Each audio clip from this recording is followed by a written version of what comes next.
Mesdames et messieurs, bienvenue à votre rendez-vous de l'information sur Beurre TV. En voici les principaux titres. Défaite de l'Algérie devant la Belgique. Le gouvernement tente de promouvoir le secteur de la santé. Une nouvelle loi sur le don d'organes. L'Algérie supervise le dialogue intermalien. En France, réforme ferroviaire en débat. En voici les détails. La sélection algérienne de football s'est inclinée devant son homologue belge 1-2, mi-temps 0-1 en match comptant pour la première journée du groupe H du mondial 2014 au Brésil. La sélection algérienne, qui menait à la mi-temps par un but de Sofiane Ferrouli, 24e minute sur penalty, a concédé 2 buts en deuxième période inscrits respectivement par Marwan Feliani et Idriss Martinez. L'autre match du groupe H se jouera entre la Russie et la Corée du Sud à 23h heure algérienne.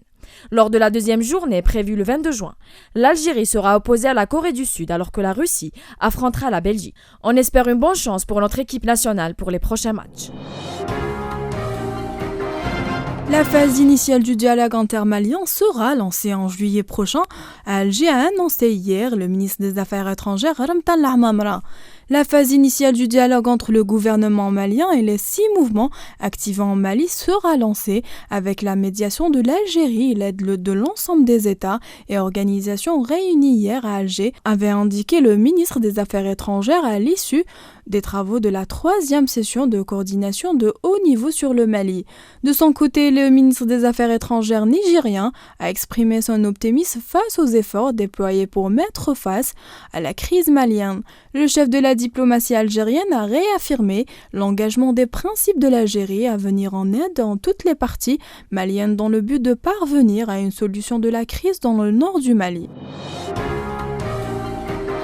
Le président de l'Assemblée populaire nationale, Mohamed Larbi Ould Khalifa, effectuera à partir d'aujourd'hui une visite officielle en France dans le cadre de la tenue de la 2e réunion de la Grande Commission parlementaire France et Algérie, a indiqué un communiqué de l'APN. Cette visite de 3 jours permettra au président de l'APN de procéder à une évaluation des relations établies entre l'Algérie et la France avec le président de l'Assemblée nationale français, Jean-Claude Berthelonnet, et le président du Sénat, Jean-Pierre Bellé. La visite permettra également aux délégations des 2 pays de débattre de thèmes inscrits à l'ordre du jour de la réunion de la Grande Commission parlementaire et tenir de rencontres entre les ensembles du groupe d'amitié des 2 parties. La Grande Commission mixte France et Algérie, prévue mercredi prochain à Paris, est installée en vertu d'un protocole cadré signé entre le président des 2 assemblées le 21 janvier 2007 à Alger. Ce mécanisme vise à appuyer le dialogue politique, encourager les échanges entre les organes des 2 assemblées,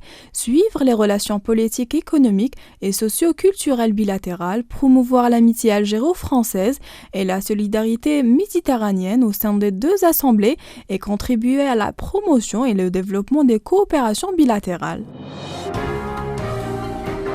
Plus de 1200 participants représentant différentes spécialités et corps de la santé, ainsi qu'une vingtaine d'experts venus de 5 pays étrangers, assisteront aux Assises nationales de la santé prévues du 16 au 17 juin prochain au Palais de la Nation à Alger. إعادة النظر في قانون الصحة تاع 1985 اللي عنده 30 سنة أكل عليه الدهر ومضى.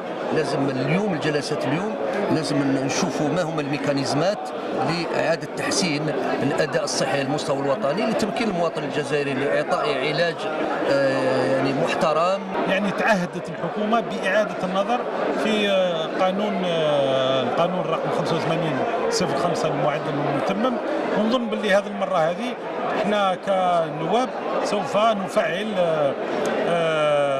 دورنا الدستوري. Elle examinera par ailleurs la réalité et les perspectives du système de la santé en Algérie, l'information sanitaire, le financement et la représentation des expériences de certains pays ayant un système de santé développé. الأخلاقية الطبية مهما يكون ما بين الصيادلة والجراح الأسنان والأطباء هم مهنيين الصحة، ولكن عندهم مشاكل يعني خاصة وعندهم حتى ممارسة خاصة، وبالتالي فصل في القوانين تؤدي إلى استغلال المسؤولية أحسن. الأدوار في المستشفى لازم تحدد.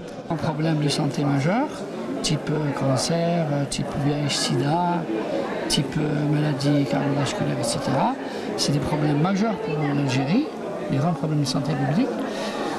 Donc la recherche est là pour proposer des ajustements. Les Assises nationales de la santé visent à former des propositions finales sur la loi de la santé publiée en 1985, ainsi que d'évaluer la situation en cours du secteur de la santé en Algérie. Le ministre des Affaires religieuses et des Waqf a expliqué hier aux Assises nationales de la santé que l'islam ne s'opposait pas à la transplantation d'organes pour des fins thérapeutiques et diagnostiquées s'agissant de sauver une vie quand elle est en danger. أصدرت الجزائر فتوى بخصوص زراعة الأعضاء مبكرا جدا، وإن البحث الذي قدمه الشيخ أحمد حماني رحمه الله تعالى بصفته رئيس المجلس الإسلامي الأعلى هي اللي كانت أرضية لمجمع الفقه الإسلامي الدولي بجدة بالمملكة العربية السعودية، اللي اليوم يبيح بل يدعو إلى التبرع بالأعضاء وإلى نقل الأعضاء وإلى أخذ الأعضاء من الجثامين، بل يفتح كذلك إلى أن تؤخذ العضو من جثمان مجهول الهوية عندما يحصل له حادث. Il a par ailleurs affirmé que la viande congelée importée du Brésil et d'Inde, sans halal et rien ne pourra remettre en question son intégrité. أما الاشتراط الصحي فساهمت به وزارة الصحة، والاشتراط الصحة الحيوانية تشارك به وزارة الفلاحة من خلال المديرية العامة للبيطرة، أن اللحوم المستوردة سليمة بهذه المعايير الأربعة. La mise en place d'un cadre juridique spécifique va donc faire avancer les choses et donner un lieu espoir aux médecins spécialistes qui militent depuis des années pour que le don de transplantation d'organes soit généralisé dans notre pays. Les grévistes de la SNTF n'ont pas réussi à faire remporter l'examen du texte de la loi. Ce mardi, les députés se sont penchés sur la réforme ferroviaire, le ministre ayant exclu tout repos et les nécessaires d'une grande réforme. Elle est attendue par la SNCF et par les cheminots eux-mêmes. Elle est indispensable, avait expliqué hier Manuel Valls. La réforme ferroviaire vise à stabiliser la dette du secteur ferroviaire qui s'élève à 44 milliards d'euros et qui prépare son ouverture totale à la concurrence. Pour cela, elle prévoit de créer un pôle pour regrouper les gestionnaires d'infrastructures. Cette identité d'une part et la SNTF d'autre part seront coiffées par une société mère. De leur côté, les syndicats de CGT et Sudrail refusent de désarmer au 7e jour de la grève des cheminots. Des difficultés qui viennent gêner malgré le dispositif priorité examen mis en place, le déroulement serein des épreuves écrites du baccalauréat et aussi entrave les déplacements de ceux qui se rendent quotidiennement au travail. En réponse aux craintes concernant l'avancée d'un groupe extrémiste en direction de la capitale irakienne, le président américain Barack Obama a informé lundi le Congrès que jusqu'à 275 militaires américains étaient en train d'être déployés en Irak pour prêter assistance au personnel américain de l'ambassade américaine de Bagdad et assurer sa sécurité. Les États-Unis et l'Iran ont parlé de la crise en Irak, en marge de leurs négociations à Vienne sur le programme nucléaire de Téhéran, a indiqué le département d'État américain. Le nouveau gouvernement égyptien a prêté serment mardi, après la démission du précédent cabinet à la suite de l'élection présidentielle, remportée fin mai par l'ex-chef de l'armée Abdel Fattah el-Sisi. L'équipe ministérielle compte 34 ministres, dont 13 nouveaux. Selon la liste du gouvernement, la plupart des ministres sortants ont été reconduits. Le ministère de l'Information ne figure plus dans le nouveau gouvernement.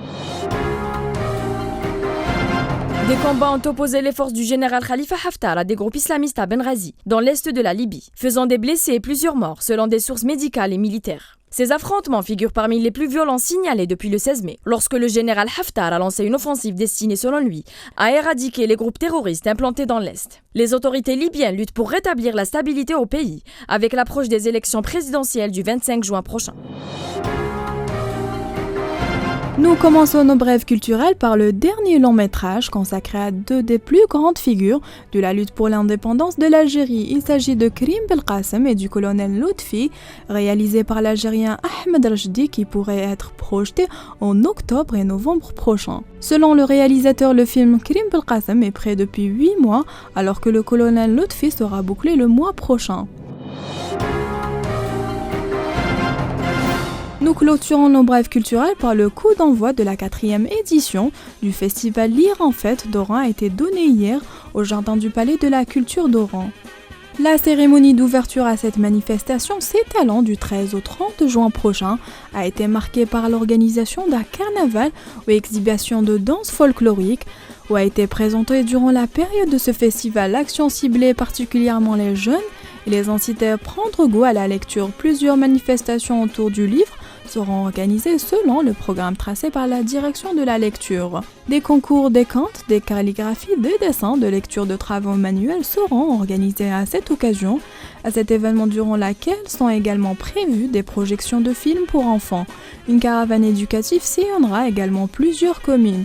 Ainsi, les Oranais, notamment les enfants, auront le loisir de se familiariser avec la lecture, une habitude perdue ces dernières années. Merci de nous rester fidèles sur Beurre TV.